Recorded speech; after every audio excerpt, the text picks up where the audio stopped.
سورہ فاتحہ.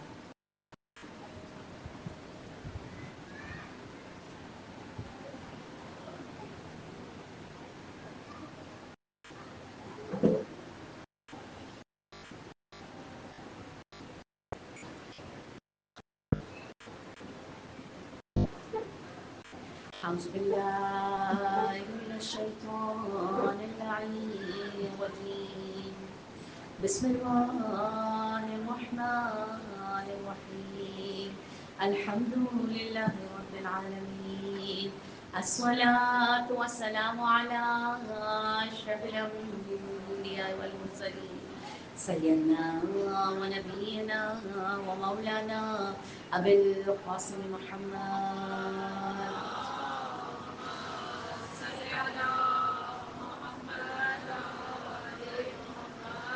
وعلى آل بيته الطيبين الطاهرين المعصومين سيما بقية الله في الأرضين وعلى لعنة الله على قوم الظالمين وفوزوا أمري إلى الله إن الله بصير بالعباد. الصلوات.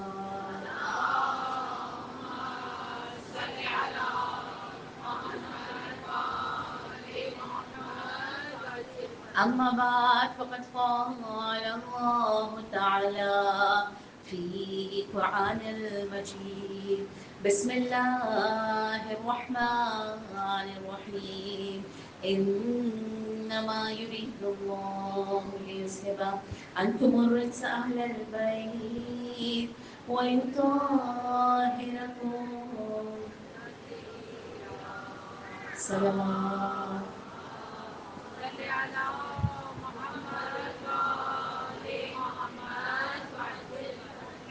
تمام تعریفیں خدائے پاک و برتر کے لیے ہیں جو رحمان ہے، رحیم ہے.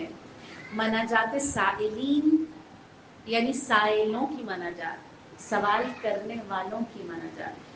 پروردگار تیری بارگاہ میں آنے والے تجھ سے زیادہ کرم کرنے والا اور رحم کرنے والا نہیں پاتے. پروردگار میرے تیری بارگاہ میں تیرے ہی کرم کو، تیری ہی مہربانی کو وسیلہ بنا کے آیا ہوں. میری خواہشات مجھے تیرے در رحمت پر لے آئی ہیں. پروردگار اب ہماری امیدوں کو قطع نہ فرمانا اور ہماری عاقبت کو بخیر کر دے. لاکھوں درود و سلام ہو در اہل بیت پر کہ جنہوں نے خدا سے سوال کرنے کے طریقوں کو سکھلا دیا.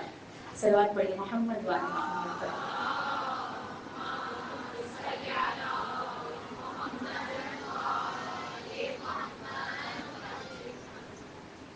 اذان گرامی، آپ کے ساتھ موضوع کا سلسلہ نویں مرحلے میں داخل ہو گیا ہے.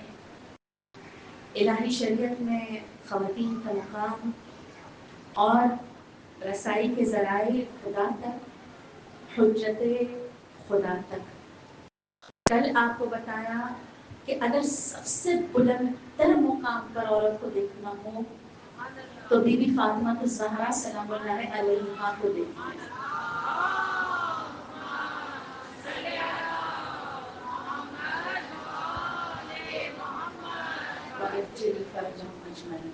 کہ جن کے آستانے پر حجت بھی سواری بن کر آتے ہیں.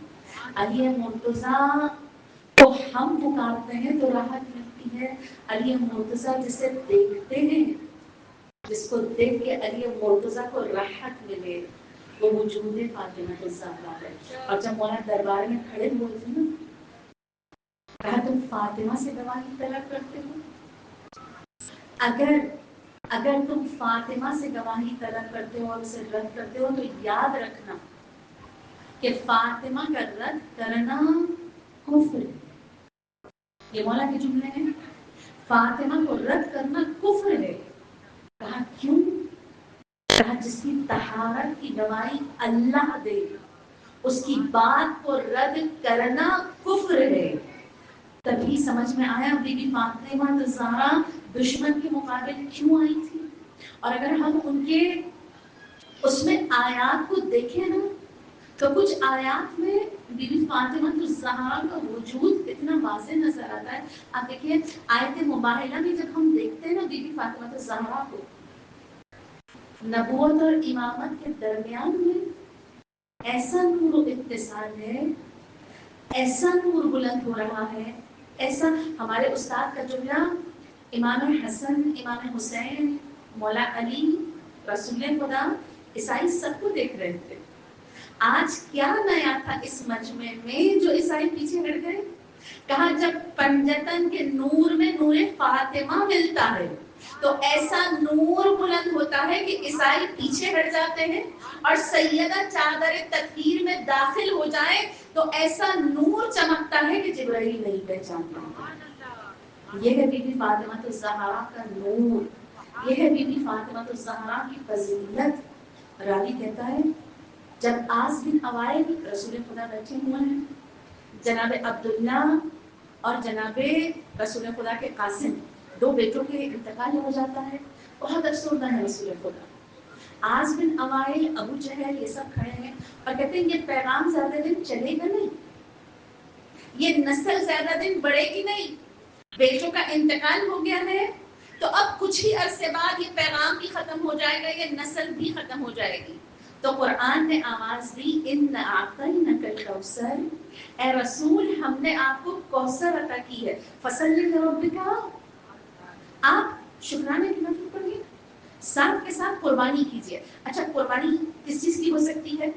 بکرے کی بھی ہو سکتی ہے، گائے کی بھی ہو سکتی ہے.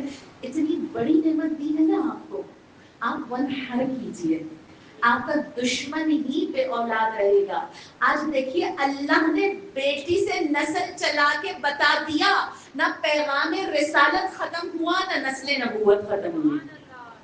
اب دیکھیے کائنات کی سب سے قیمتی نسل، ایسے ہی ہے نا نسل رسول، کائنات کی سب سے معتبر نسل اللہ نے عورت سے چلائی ہے، اور اس نسل کا فخر و افتخار ایک عورت ہے. خدا نے یہ مقام ایک عورت کو دیا ہے کہ رسول مرسل کی نسل. آپ سوچئے اللہ نے ہر مثال ذات پیغمبر میں رکھ دی ہے. اگر بیٹے ہوتے تو آج لوگ کہتے ہیں بیٹے نہ ہونے کا دکھ رسول اللہ کو کیا پتا، ٹھیک، لیکن بتا دیا کہ بیٹی سے جو نسلیں چلتی ہیں نا وہ تا قیامت برقرار بھی رہتی ہے اور پیغام رسانی بھی کرتی ہے. صلوات پڑھ دیجیے محمد.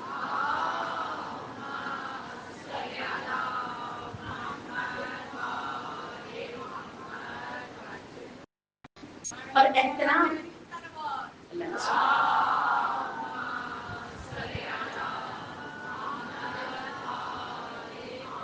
اور احترام اتنا، آپ کو بتایا تھا کہ کچھ خصلتیں بی بی کی ایسی ہیں کہ دنیا کے قاعدوں کو توڑا ہے پروردگار نے بی بی کی محبت میں.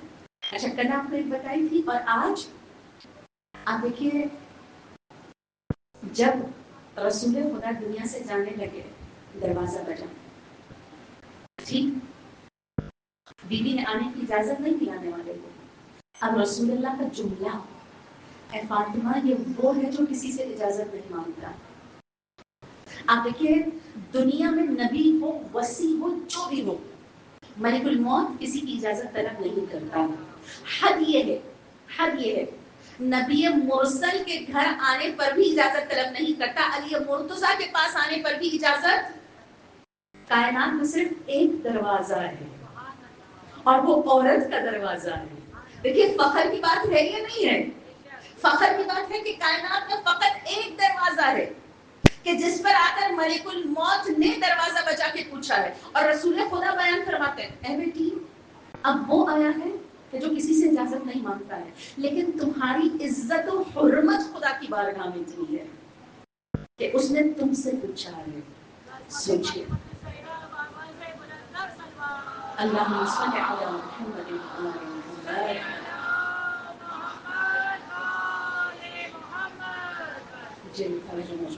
اب میرے ذہن میں ایک سوال آیا، رسول اللہ کے جانے پر ملک الموت نے اجازت دی تو کیا بی بی جب دنیا سے رخصت ہو رہی تھی ملک الموت کی اجازت آیا ہو گئے؟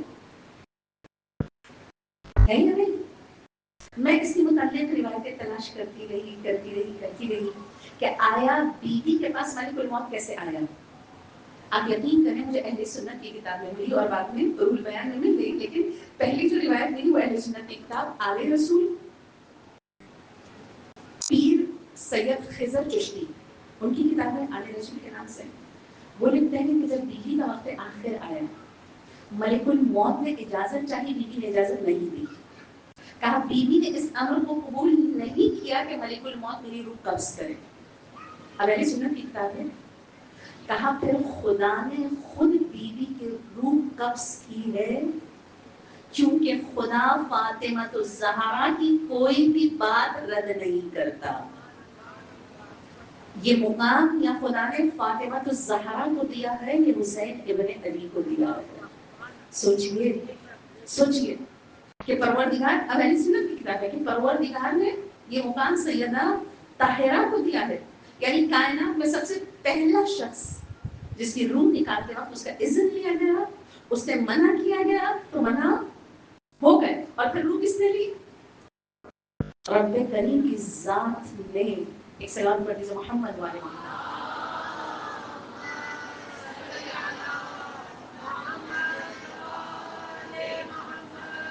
تبھی آپ دیکھیے یہ مقام و مرتبہ ہے بی بی فاطمہ الزہرا کا. آیت اللہ ناصر مکارم شیرازی کہتے ہیں رسول خدا خارق الاعداء، احترام کے قائل ہے بی بی فاطمہ الزہرا کے. اچھا خارق الاعداء پتہ ہے کس کو کہتے ہیں؟ خارق الاعداء کبھی معجزے کی بحث عقائد میں پڑھیے. معجزے کی بحث میں آتا ہے کہ وہ کام جو انسان کی عقل سے بلند تر ہو، اس کو کہتے ہیں خارق الاعداء. اب آیت اللہ ناصر مکارم شیرازی کہتے ہیں رسول خدا بی بی فاطمہ الزہرا کا احترام خارق الاعداء طریقے سے کیا کرتے تھے. اچھا اگر میں اس کی کئی مثالیں لاؤں گی، بہت ساری مثالیں ہیں، لیکن میں صرف ایک واقعے سے بیان کر رہی ہوں. راوی کہتا ہے رسول خدا مسجد نبوی میں تشریف فرما ہے. رسول خدا دیکھتے ہیں بی بی فاطمہ الزہرا مسجد میں داخل ہو گئے. جیسے ہی بی بی فاطمہ الزہرا داخل ہو گئے رسول اللہ نے خطبے کو چھوڑ دیا. اچھا اب رسول خدا احترام کرتے جا رہے ہیں، میں چاہتی ہوں آپ گنتے چلے جائیے. ٹھیک ہے، رسول خدا نے جیسے ہی نگاہ پڑی بی بی فاطمہ الزہرا کے خطبے کو، یہ احترام اول تھا یا نہیں تھا؟ اچھا آپ دیکھیے میں جس کا جتنا بھی احترام کرتی ہوں، لیکن اگر مجلس میں کوئی آتا ہے تو میں مجلس ختم نہیں کروں گی. ٹھیک ہے، بی بی فاطمہ الزہرا مسجد نبوی میں آئی، رسول خدا نے خطبہ، پہلا احترام. رسول خدا منبر سے کھڑے ہو گئے. رسول خدا استقبال کے لیے آگے بڑھ گئے. تیسرا رسول خدا نے دونوں ہاتھ پکڑے اور پہلے ایک کو چوما پھر دوسرے کو چوما. ٹھیک، کون سا احترام ہو گیا؟ ہاں چوتھا احترام رسول خدا لے کے چلے اور اپنی مسند پر بٹھا دیا. ٹھیک، بتا دیا یا یہ قابل ہے میری مسند کے یا اس کی آل قابل ہے میری مسند کے. ٹھیک، اچھا اب یہ کون سا احترام تھا کہ رسول اللہ. اچھا آپ دیکھیے رسول خدا کھڑے ہیں، فاطمہ کو بٹھا دیا. اتنی عجب بات ہے. بیوی نے اپنی بات پوری کی، بیوی دوبارہ کھڑی ہوئی. اب رسول خدا بیوی کے ساتھ ساتھ چل رہے ہیں. ٹھیک، یعنی چھوڑ کے آنا ہے. جب بیوی دروازے تک پہنچی، اچھا یہ کون سا احترام ہے؟ ٹھیک، جب بیوی دروازے تک پہنچی رسول خدا نے پھر ہاتھوں کو پکڑا اور چوما اور بیوی فاطمہ الزہرا کو رخصت کر دیا. کتنے احترام ہو گئے؟ اب جب رسول خدا واپس آئے تو جناب ابو بکر کہتے ہیں یا رسول خدا، اب جب میں سنیے ہم نے آپ کو آپ کے گھر کی کسی عورت کا ایسا احترام کرتے ہوئے نہیں دیکھا. آپ نبی ہیں یا رسول اللہ. عجب جب نہیں عجب جب نہیں ہے. بعض لوگ کتنے اسمارٹ ہو جاتے ہیں، وہ نبی کو بتا رہے ہیں آپ نبی ہیں. آپ نبی ہیں یا رسول خدا. آپ دیکھیے عقائد کا جملوں سے اندازہ ہو جاتا ہے کہ قلبی کیفیت کیا ہے. آپ نبی ہیں یا رسول خدا. اور نبی نے بھی ایک جملہ کہہ کے بات کو وہی ختم کر دیا. فرمایا وما فعلتها الا باذن اللہ، میں نے کوئی کام نہیں کیا سوائے پروردگار کے حکم سے. میں کھڑا ہوا، میں نے خطبہ روکا، میں آگے بڑھا، میں نے چوما، اپنی مسند پر بٹھایا خدا کے حکم سے. تو اب مجھے ایک جملہ کہنے دیجئے کہ انسانوں میں سب سے افضل ترین انسان انبیاء ہوتے ہیں، اور انبیاء میں افضل ترین انسان اولو العزم نبی ہوتے ہیں، ٹھیک، یا پیغمبر ہوتے ہیں. پھر پیغمبروں میں افضل ترین اولو العزم ہوتے ہیں، اور اولو العزم میں سب سے اعلیٰ و افضل و ارفع رسول خدا کی ذات ہے. اور اللہ اس رسول کو جس کے لیے کھڑا کر دے اسے فاطمہ الزہرا کہتے ہیں.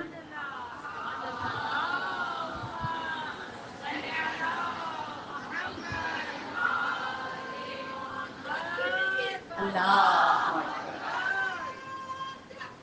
اللہ یا رسول اللہ، یا رسول اللہ، زندہ باد، مردہ باد، مردہ باد.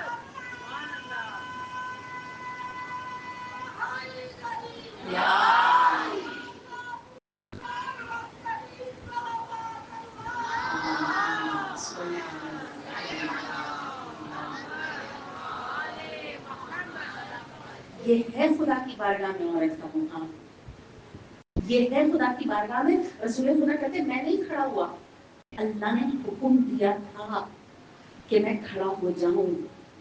تبھی آپ دیکھیے بیٹیوں کی عزت و احترام کرنا سنت رسول ہے.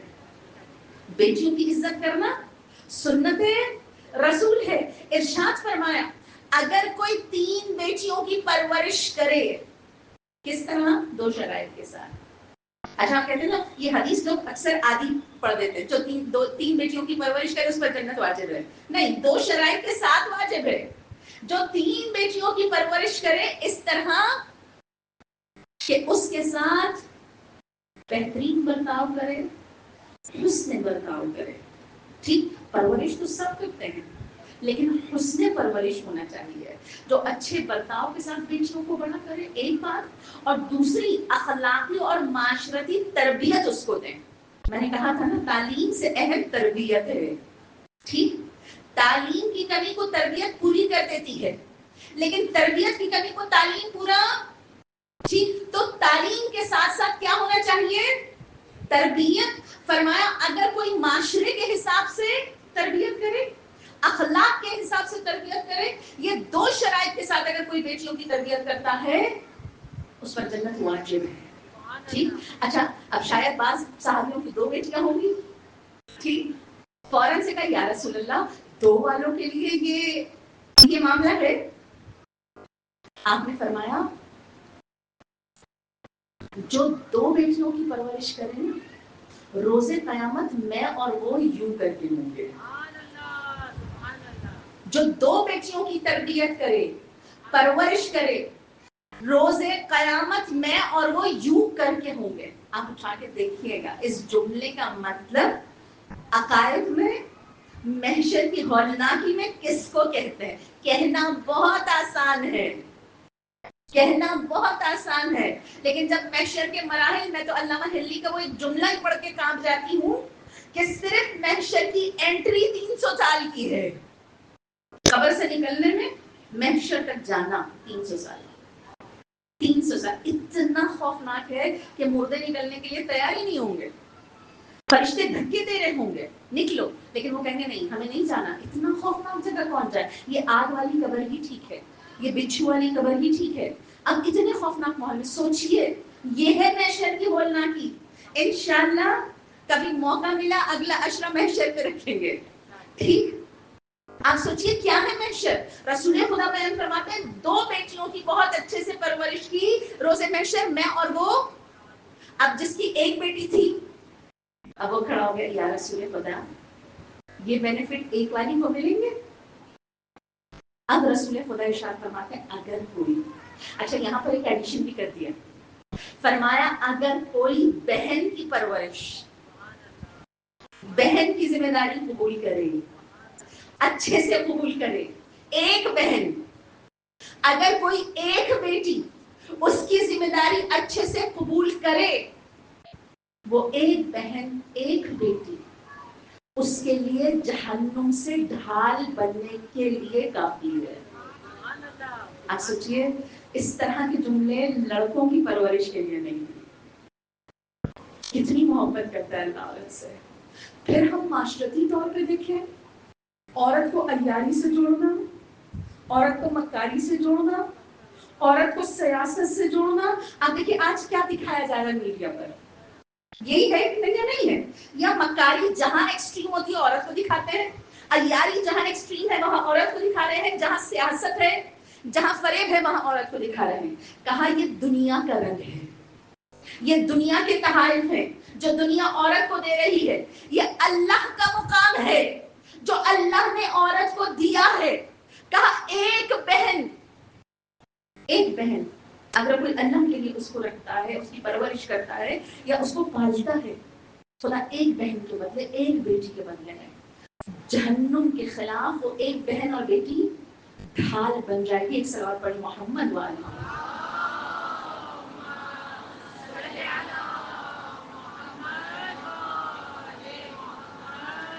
تبھی آپ دیکھیے یہ بہن اور بیٹی جب کسی کے گھر ہونا تو سیدہ طاہرہ کی سنت کیا ہے؟ اب رسول خدا کی بیٹی بھی تو ایک بیٹی ہے نا، کس طرح میں صرف دامن وقت میں گنجائش کم ہونے کی وجہ سے صرف 3 چھوٹے چھوٹے واقعات بیان کر رہی ہوں۔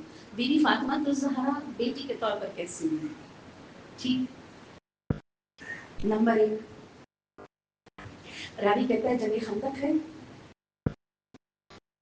جنگ خندق میں کبھی خندق کھودتے ہوئے جو بہت اونچی پتھر ہوتے تھے نا جو کسی سے نہیں ٹوٹتے تھے، وہ کہتے تھے آئے رسول خدا آپ اپنے دستے مبارک سے اسے مارے وہ ٹوٹ جائیں گے، اور رسول خدا ایک ضرب لگاتے تھے سامنے چیز ٹکڑے ٹکڑے ہو جاتی تھی۔ ٹھیک، جس نے سوچئے جس نے حیدر کو لڑنا سکھایا ہو اس استاد کا کیا روگ ہوگا، اس استاد کی کیا شان ہوگی۔ کہا ایک ضرب لگاتے تھے بڑے سے بڑے پتھر پر، اگلی ضرب پر وہ ٹکڑے ٹکڑے ملتا تھا۔ ٹھیک ہے، یہ ضرب محمدی تھی، لیکن جیسی ہاتھ اٹھتا تھا نا لوگ دیکھتے تھے گیلا کپڑا رسول اللہ کی پیٹ پر بندھا ہوا ہے۔ اچھا بھوک کی علامت ہے، بھوک کی علامت ہے، اتنے دن سے کچھ ملا نہیں ہے کھانے کے لیے، گیلا کپڑا رسول خدا نے اپنی پیٹ پر باندھا ہوا ہے۔ دور سے لوگوں نے دیکھا ایک خاتون آ رہی ہے، اچھا کسی نے پہچانا نہیں پہچانا، رسول خدا نے کام کو چھوڑ دیا اور رسول خدا استقبال کے لیے آگے بڑھے، بتا دیا چاہے منبر ہو چاہے خندق ہو میرا عمل وہی ہے کیونکہ حکم خدا ایک ہے۔ چاہے ممبر پہ ہو فاطمہ کے استقبال کے لیے پہنچو، چاہے خندق میں ہو فاطمہ کے استقبال کے لیے۔ اب جیسی پہنچے نا پتہ چل گیا فاطمہ تو زہرا ہے، فرمایا رومال میں کچھ بندھا ہوا ہے۔ فاطمہ ماں حسن یہ کیا ہے؟ بابا اپنی اولاد کے لیے روٹیاں بنائی تھی اور اپنے حصے کی روٹی آپ کے لیے لے کر آئی۔ کیسی بیٹی ہے؟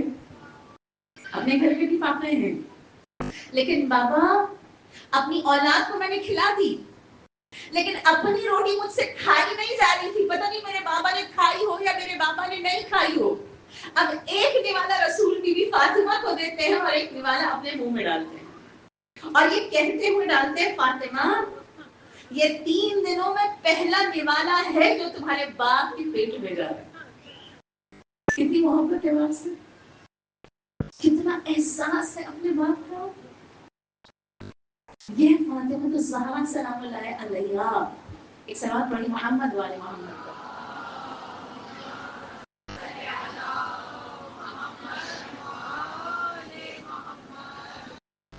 دوسرا واقعہ آپ دیکھیے، رسول اللہ کا وقت آخر ہے، کتاب مینار ہدایت رسول خدا بی بی فاطمہ کی حجرے میں۔ آپ کو کچھ دنوں پہلے مجلس میں بتایا تھا کہ رسول اللہ ایک دن ایک ایک ازواج کے گھر رہا کرتے تھے اور عصر کا وقت عموماً تمام ازواج کے پاس گزارا کرتے تھے۔ اب چونکہ رسول اللہ کافی دن سے بی بی فاطمہ کے حجرے میں ہے، اب دیکھیے نہیں چاہتی کہ رسول اللہ پر کسی کا بھی حق باقی رہے. کہا ہر روز کے حساب سے جس زوجہ کی باری ہوتی تھی نا، تسلسل کے ساتھ بی بی فاطمہ الزہرا ازواج کے حجرے میں جاتی تھی اور باقاعدہ کہا کرتی تھی آج آپ کی باری ہے. لیکن رسول اللہ اتنے بیمار ہیں کہ وہ آنے سے قاصر ہے. کیا آپ اجازت دیتی ہے کہ بابا میرے پاس رک جائے؟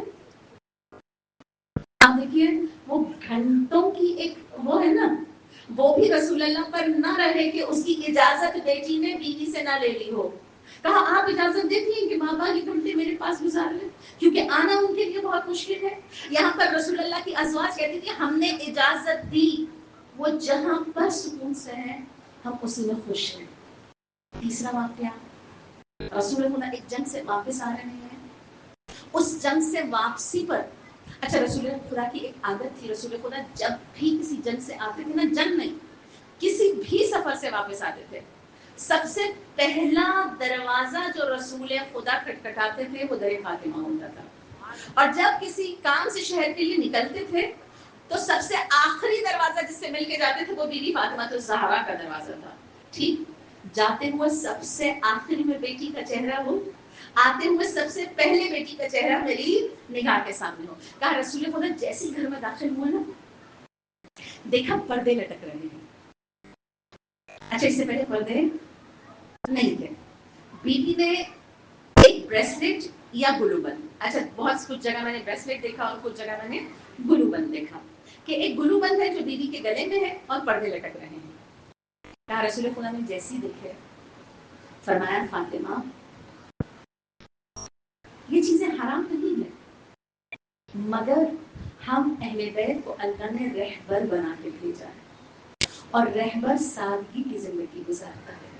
یہ کہا اور خلاف توقع رسول خدا ٹائم گزارنے سے پہلے واپس چلے گئے. یعنی رسول خدا بیٹھتے تھے اور ٹائم گزارتے تھے بیوی کے گھر، لیکن آج ٹائم نہیں گزارا، صرف یہ کہا، یہ کہہ کے آپ واپس چلے گئے.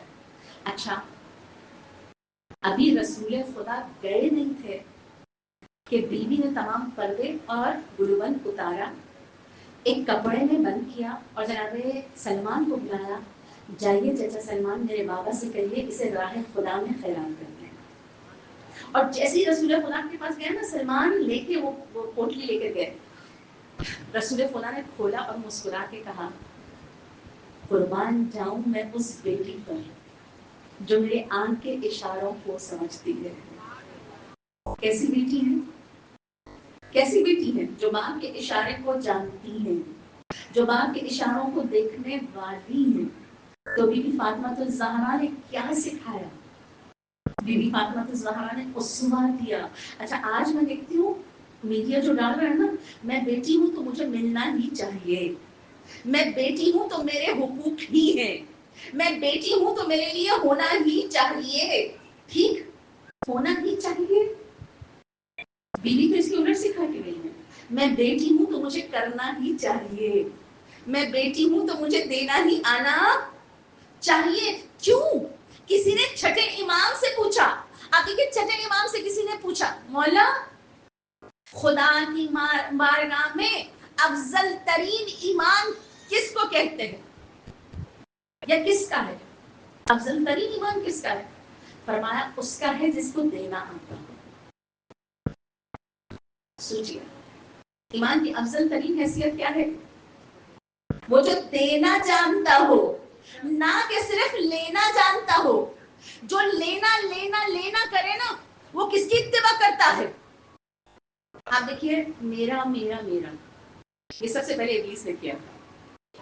ٹھیک میری مٹی، مجھے اعزاز ملنا چاہیے، مجھے مقام ملنا چاہیے، مجھے جگہ ملنی چاہیے، فلاں کو کیوں مل گیا؟ یہ میرا میرا کیا سکھا رہا ہے؟ ابلیس. اور دینا کس نے سکھایا؟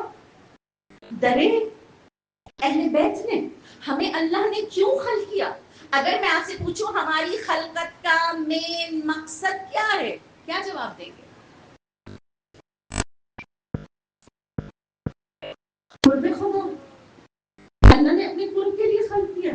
عبادت کے لیے کیوں خلق کیا؟ تاکہ ہم اس کے قرب کو پا سکیں. اسی وجہ سے نا، اسی وجہ سے کہ عبادت کا مقصد قرب الہی ہے. چھٹے امام سے پوچھا گیا مولا یہ بتائیے سب سے زیادہ قرب الہی کس چیز میں ہے؟ کہا راہ خدا میں دینے میں. جو انسان سیکھ لیتا ہے نا دینا، مولا بیان فرماتے جنت اس سے قریب ہو جاتی ہے، مخلوق اس سے قریب ہو جاتی ہے، اللہ اس سے قریب ہو جاتا ہے. آپ سوچیے اگر میں بے چیز بیٹھی ہو کے صرف لینا جانتی ہوں نا تو میں اللہ سے قریب نہیں ہوں، میں جنت سے قریب نہیں ہوں، میں بی بی فاطمہ تو زہرا سے قریب نہیں ہوں. اگر میں دینا جانتی ہوں، امام فرماتے ہیں دینے والوں سے اللہ قریب، دینے والوں سے کیا جنت قریب اور لوگ قریب.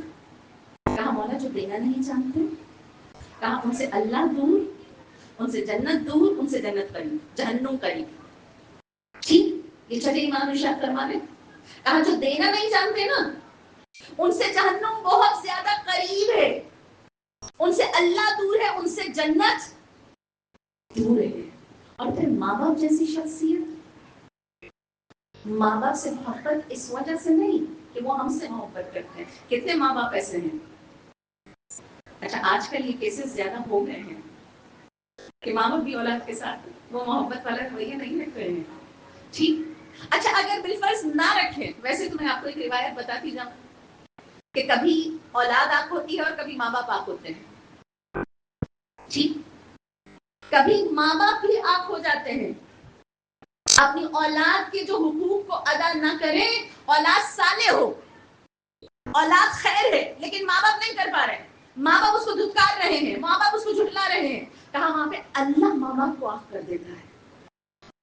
لیکن اس صورت میں جب اولاد صالح تھی، ان کی برائی کی وجہ سے اولاد نے برائی کرنا شروع نہیں کی، تو ماں باپ کے ساتھ اچھائی چاہے وہ اچھائی کریں یا نہ کریں خدایا تیرے لیے، وہ اچھائی کریں یا نہ کریں خدایا میں ان کے ساتھ اچھا کیوں؟ تیرے رسول کی وجہ سے، تیرے محبت و در اہل بیت کی وجہ سے. کیوں؟ یہ وہ چیز ہے جو سیدہ نے سکھائی اور قرب حجت دیتی ہے. قرب حجت کہا ایک مومن جس نے 40 دن تک مسجد سہلا میں زیارت عاشورہ کرو، کہا صرف اس نیت سے میری ملاقات امام زمانہ سے ہو جائے، میں امام تک خود کو پہنچاؤں، میں امام سے ملوں 40 دن. اچھا اس کا مسئلہ کیا تھا؟ کہا اس کا باپ بیمار تھا اور وہ باپ کی بے انتہا خدمت کیا کرتا تھا. بہت مشکل سے اسے نا صرف یہ زیارت عاشورہ پڑھنے کا ٹائم باپ کی طرف سے ملتا تھا اور باپ کہتے تھے چلو ٹھیک ہے تم جلدی سے پڑھ کے واپس آ جاؤ. باپ بہت بوڑھا. ٹھیک اب یہ 40واں دن ہے، سوچتا ہوا رہا امام کے محضر میں، راستے میں کشمش جاتے ہوئے خریدتا ہے اور کشمش خرید کے جیب میں ڈالتا ہے اور ایک ایک اٹھا کے کھاتا چلا جا رہا ہے. اتنے میں ابھی زیارت 40ویں زیارت عاشورہ پڑھی نہیں تھی، مسجد کی طرف جا رہا تھا، اندھیرا ہے، سردی کی راتیں ہیں. اتنے میں دیکھا کوئی گھڑ سوار ہے. اب اس کو خوف آ رہا ہے کون ہے کون ہے. کہا وہ آ کے کہتا ہے کیا کر رہے ہو؟ کہاں زیارت عاشورہ پڑھنا جا رہا ہوں. کہا تمہاری جیب میں کیا ہے؟ اچھا اب یہ خوف میں ہے نا، اس کے ذہن میں کچھ اور چل رہا ہے، کہیں کوئی چور نہ ہو، کوئی ڈاکو نہ ہو. اب یہ ڈر کے مارے کہتے میری جیب میں کچھ بھی نہیں ہے. کہا ابھی کیا خرید کے کھا رہے تھے؟ اچھا نشانی بتائی کہ مجھے پتا ہے تمہاری جیب میں کیا ہے. ابھی کیا خرید کے کھا رہے تھے؟ اچھا پھر یاد آیا کہ ہاں کشمش خرید کے ڈالی ہوئی ہے. اتنے میں وہ گھڑ سوار تھوڑا سا آگے بڑھتا ہے اور پھر واپس آتا ہے اور کہتا ہے اے شخص میں تجھے وصیت کرتا ہوں، یہ جو زیارت عاشورہ پڑھنے کے ٹائم تم مسجد سہلا آتے ہو نا، میری وصیت ہے یہ ٹائم بھی اپنے باپ کی خدمت میں گزارو. اچھا اب آدمی سن یہ کہہ کہ گھوڑا سوار اپنے گھوڑے کو پیڑ لگاتا ہے اور سیدھا چلا جاتا ہے اور یہ سوچ رہا ہے یہ کون ہے، اس کو کیسے پتا چلا میرے نام کو لے کے پکارا، اس کو کیسے پتا چلا میرا باپ بیمار ہے، اس کو کیسے پتا چلا میری جیب میں کوئی کھانے کی چیز ہے. پھر اس کو یاد آتا ہے آج تو 40ویں زیارت عاشورہ ہے، آج تو میں کسی کے دیدار کے لیے خاص تیار ہو کے آیا تھا. پھر یاد آیا مولا آپ نے دیدار بھی کرا دیا اور وصیت فرمائی کہ یہ جو تھوڑا سا وقت ہے نا، یہ وقت بھی تم اپنے باپ کے محضر میں، ہم خوش ہوتے ہیں کہ تم اپنے باپ کے محضر میں گزارو.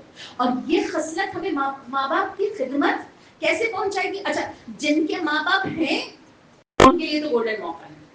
جن کے ماں باپ، کتنی خواتین ایسے بیٹھی ہوں گی کہ جن کے ماں باپ نہیں ہیں، اتنا بھیجیے، اتنا بھیجیے کہ اس جہان میں آپ سے راضی ہو جائیں. اچھا، کیسے یہ خصلت ہم کو امام ضمانت ہے؟ آپ کو پتہ ہے روایتوں میں ہے کہ جو 313 امام تک پہنچیں گے، چھٹے امام سے روایت کر رہی ہوں، ہماری اس گروپ کی روایت ہے، کہا جو 313 امام کے محضر میں پہنچیں گے ان میں 50 خواتین بھی ہوں گی.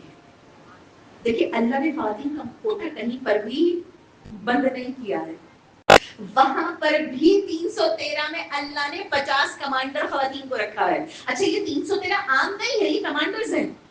اللہ نے اس میں بھی 50 عورتیں رکھی ہیں، اور ان 50 عورتوں میں ایک قنوہ ہے. قنوہ پتہ ہے کون ہے؟ قنوہ جناب رشید حجری کی بیٹی ہے. رشید حجری کون ہے؟ امیر المومنین کے بہت جلیل القدر صحابی. یمن یا بحرین سے تعلق تھا، حجر علاقے کا نام تھا. مولا محبت میں کہتے تھے رشید بلایا. ٹھیک، کیوں؟ ساتویں امام کہتے ہیں ان کے پاس علم منایا وہ بلایا تھا. یہ کون سا علم ہے؟ یہ وہ علم ہے کہ آئندہ آنے والے حالات کا پتہ چل جاتا تھا. کہا ایک دفعہ بازار میں، بہت مشہور واقعہ آپ نے کئی دفعہ سنا ہوگا، ایک دفعہ بازار میں لوگوں نے دیکھا میسم تمار مہندی، حریف ابن مظاہر مہندی خرید رہے ہیں، گھوڑے پر میسم تمار آ گئے. جناب میسم تمار حبیب کو دیکھ کے کہتے ہیں سلام ہو اس پر جو حسین کی نصرت میں کربلا میں قتل کیا جائے گا. ٹھیک،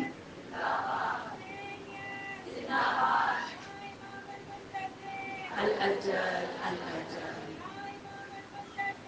الاجل الاجل.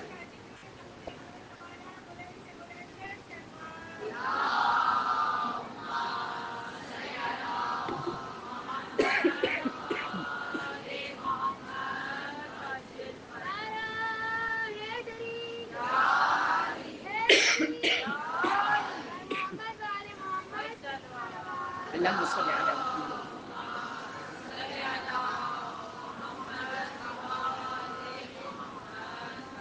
تو جناب حبیب ان کو دیکھ کے مسکراتے ہیں اور کہتے ہیں سلام اس پر بھی جو علی کے عشق میں دار پر لٹکایا جائے گا.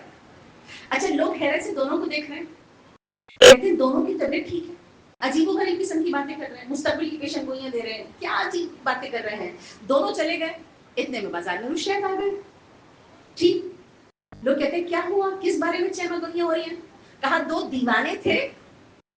دیکھیے عشق اہل بیت میں جو دیوانہ ہو جائے وہ دیوانہ بھی مستقبل کے حالات بتانے لگتا ہے. ٹھیک،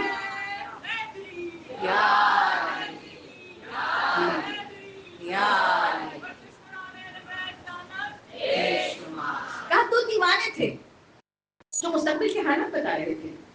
کہا اللہ رحم کرے میسم پر، وہ تو یہ کہنا ہی بھول گئے کہ سلام اس نوجوان پر ہو کہ عشق حسین میں جس کا سر نوک نیزہ پر بلند کیا جائے گا اور اس نیزہ اٹھانے والوں کو 10 درہم زیادہ دیے جائیں گے. کہا لو یہ اس سے زیادہ آ گئے، یہ اب اس سے زیادہ آ گئے. ٹھیک، کہا یہ تیسرا دیوانہ ہے.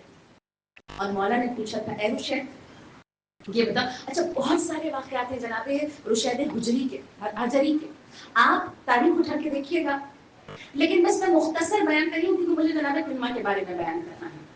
کہا مولا نے کہا اے رشید کیا کرو گے جب تمہارے ہاتھ پاؤں کاٹ دیے جائیں گے، تمہاری زبان کاٹ دی جائے گی؟ کہا مولا جنت ملی. اب دیکھیں مومن کا ہم و غم کیا ہے، دنیا نہیں ہے آخرت ہے. مولا جنت ملے گی؟ کہا رشید تم دنیا اور آخرت میں ہمارے ساتھ ہو.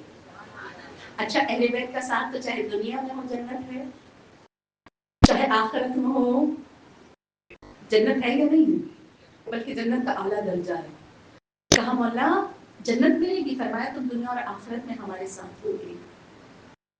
آپ سوچئے رشید حجری کہا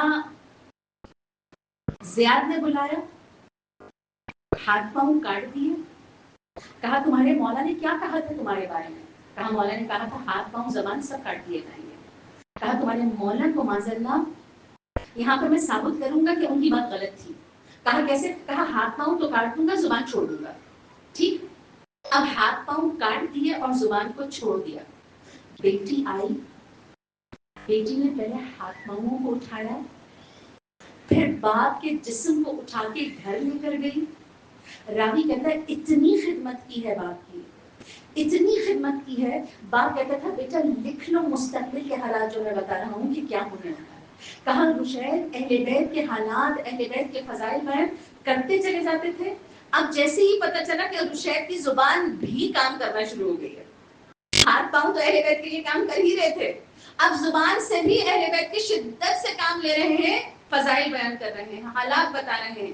فوراً سے ایک جابر کو بھجوایا اور اس نے زبان بھی کاٹ دی۔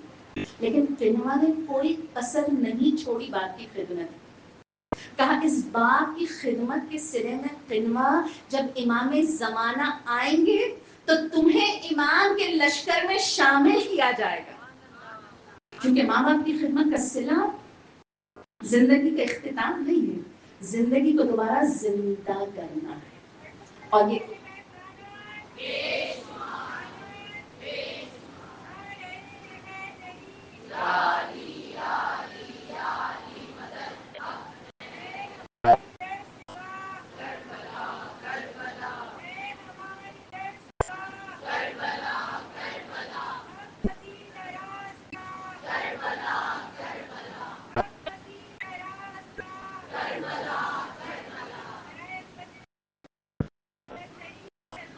النبی صلی اللہ محمد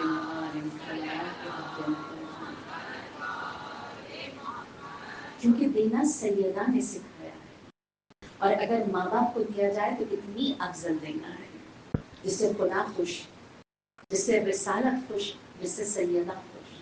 اور یہی اسوائے کربلا ہے۔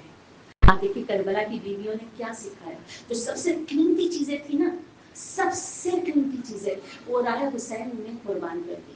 راوی کہتے ہیں شب عاشور ہے، مولا ایک ایک خیمے میں جا رہے ہیں، ہر خیمے میں دیکھتے ہیں ماں اپنی اولاد کو تیار کر رہی ہے، ایک خیمے سے رونے کی آواز آ رہی ہے۔ مولا دوڑتے ہوئے خیمے میں پہنچے، دیکھا ام رباب ایک جھولے سے سر لگا کے رو رہی ہے، سر ٹکایا ہوا ہے جھولے پر اور جھولے پر سر ٹکا کے گریہ کر۔ ام رباب کیا ہوا، کیوں رو رہی ہو؟ مولا ہر بیوی اپنی قربانی کو تیار کر رہی ہے، مولا بیویاں اپنی اولاد کو کہہ رہی ہیں کل ایسے حملہ کرنا، ایسے بڑھنا، ایسے جانا۔ میں سوچتی ہوں روز محشر میں سیدہ کے سامنے کیسے آؤں گی؟ میرا اصغر اتنا چھوٹا ہے کہ میں اصغر کو تیار بھی نہیں کر سکتی، اصغر کو کہہ نہیں سکتی کہ اصغر، میں ہاتھ جوڑ کے کہوں گی بی بی جو جہاد آپ کا اصغر کرے گا نا وہ کوئی نہیں کر سکے گا۔ راوی کہتا ہے حل من ناصر ینصرنا کی صدا بلند ہوئی، خیموں سے رونے کی آواز بلند ہوئی۔ مولا واپس پلٹے ام باپ کیسی آواز ہے؟ کہا مولا جیسے ہی آپ نے استغاثہ بلند کیا نا علی اصغر نے خود کو جھولے سے گرا لیا۔ شاید زبانی بے زبانی میں کہا ہوگا مولا مجھے چھوڑ کے نہ جائیے، اب یہ قربانی باقی ہے، اب یہ اصغر باقی ہے۔ راوی کہتا ہے میرے مولا نے کہا ام رباب تیار کر، تو شاید پانی پلا گیا بس۔ ایک ماں نے ایسے تیار کیا جیسے مجاہد کو تیار کرتے ہیں۔ کہا کرتا کو بدلا، بالوں میں کنگھی کی، ایک کپڑے سے ڈھانک کے مولا کو دیا۔ راوی کہتا ہے مولا ایسے کپڑے میں ڈھانکے ہوئے علی اصغر کو لے جا رہے ہیں جیسے جزدان میں قرآن کو لایا جاتا ہے۔ عزیزانو علی اصغر کی ایک خاص بات یہ ہے، یہ کربلا کا وہ واحد مجاہد ہے جس کی کل شہادت دستے امام حسین پر ہوئی ہے، پوری شہادت امام حسین کے ہاتھوں پر ہوئی ہے۔ راوی کہتا ہے میرے مولا آگے لے کر چلے، فوج اشکیہ سمجھی حسین قرآن کو لے کر آ رہے ہیں، علی اصغر تمہاری مثل قرآن کی مثل ہے۔ کہا میرے مولا آگے بڑھے۔ ایک دفعہ میرے مولا بیان فرماتے ہیں اے فوج اشکیہ اس کی ماں کا دودھ سوکھ گیا ہے، تمہاری دشمنی مجھ سے ہے، اس بچے سے نہیں ہے، چند قطرے پانی اس بچے کے حلق میں ڈال دو۔ راوی کہتا ہے ایک دفعہ فوج اشکیا سے خاموشی، میرے مولا نے فرمایا اے اصغر تم حجت خدا کے بیٹے ہو۔ کہا بچے نے اپنی چھوٹی سی زبان باہر نکالی، اپنے سوکھے لبوں پر پھیرنا شروع کیا۔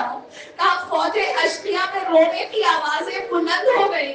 کہا فوج اشکیا ایسے رو رہی ہے، پسر صاحب نے کہا اگر کچھ دیر اور حسین کا کلام چلتا رہا تو فوج اشکیا میں بغاوت ہو جائے گی۔ اختہ کلام الحسین یا ہرملا، ہرملا حسین کے کلام کو قطع کر دے۔ راوی کہتا ہے ہرملا نے 3 شاخہ 6 شاخہ ایک دفعہ تیر رکھا کمان میں، کہا جیسی کمان میں رکھا ہاتھ کانپے ایک دفعہ گر گیا، کہا پھر اٹھایا ہاتھ کانپے گر گیا۔ سنان ہرملا کا بہت اچھا دوست تھا۔ سنان کہتا ہے اے ہرملا اگر کوئی مجھ سے پوچھے نا فوج اشکیا میں سب سے بہادر تیر انداز کون ہے تو میں آنکھیں بند کر کے تمہارا نام لوں۔ اے ہرملا یہ ہاتھ کیوں کانپ رہے ہیں؟ کہا میرے ہاتھ نہیں کانپ رہے، کہا جیسے ہی میں تیر لگاتا ہوں نا خیمے کا پردہ ہلنے لگتا ہے، مجھے ایسے لگتا ہے شاید بچے کی ماں دیکھ رہی ہے۔ کہا ایک ماں کی نگاہ کے احساس کی وجہ سے تیر گر جاتا ہے۔ کہا ہرملا میں ایسا کرتا ہوں تیری آنکھوں پر ہاتھ رکھتا ہوں تو تیر چلا۔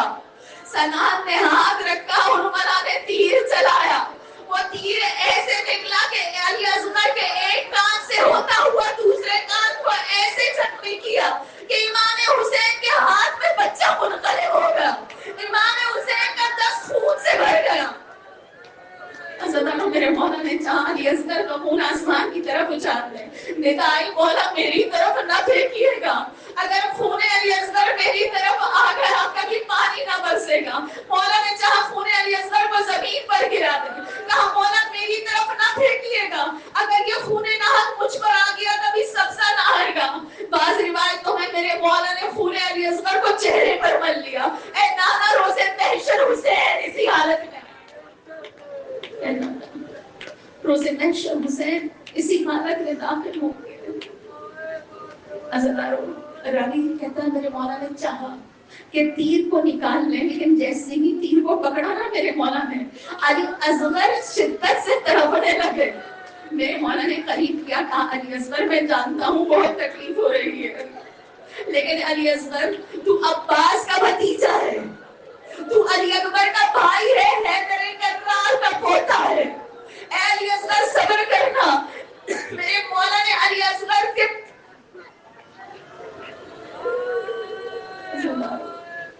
میرے مولا نے وجود علی اصغر کو پکڑا، تیر کو نکالا، علی اصغر تڑپا، میرے مولا حسین کے ہاتھ میں علی اکبر کا جسم، علی اصغر کا جسم۔ میرے مولا 7 قدم آگے بڑھ رہے ہیں، 7 قدم پیچھے ہٹا رہے ہیں۔ عزیزانو واحد شہید ہے علی اصغر۔ میرے مولا سوچ رہے ہیں لاشا لے کر کہاں جاؤں، گنجے شہدا لے جاؤں، چھوٹی سی قبر بنا دوں، یا خیام حسینی میں ماں کے پاس لے جاؤں۔ 7 دفعہ قدم بڑھاتے اور پیچھے ہٹاتے اور کہتے ہیں انا للہ و انا الیہ۔ حسین ایمان ہے لیکن علی اصغر کا لاشا ماں تک لے جانے کے لیے سوچ رہے ہیں۔ راوی کہتے ہیں جیسے میرے مولا پہنچے نا امام نے کپڑا ڈال دیا جناب علی اصغر پر، ایک ماں دوڑتی ہوئی آئی اور پوچھتی ہے اے حسین، اے آقا، اے میرے مولا، اے والی، کیا میرے اصغر کا پانی پی لیا؟ کیا مولا نے جواب نہیں دیا، مولا نے جواب نہیں دیا، سوال کے بدلے سوال کیا۔ میرے مولا فرماتے ہیں اے ام رباب یہ بتاؤ میں کون ہوں؟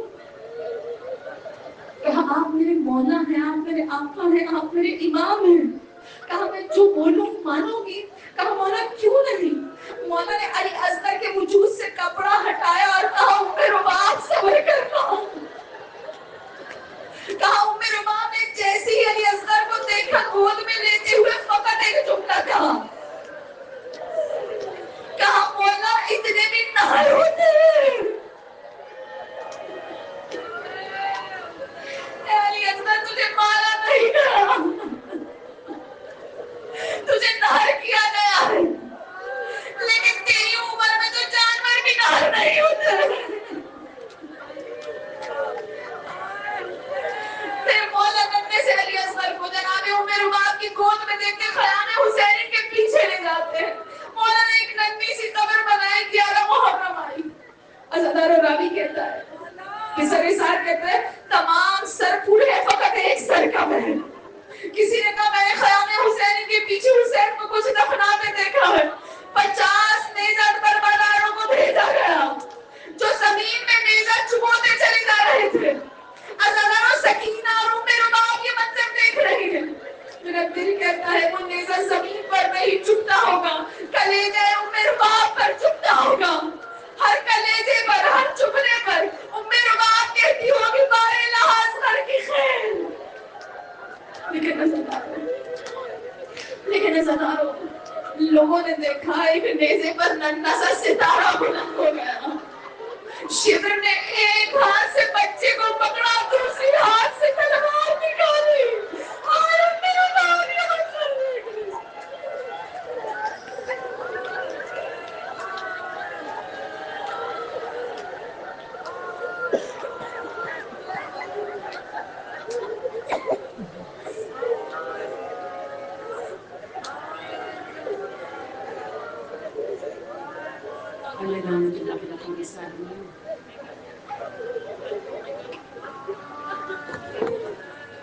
مومنین پلیز کل 10 بجے صبح مجلس ہوگی.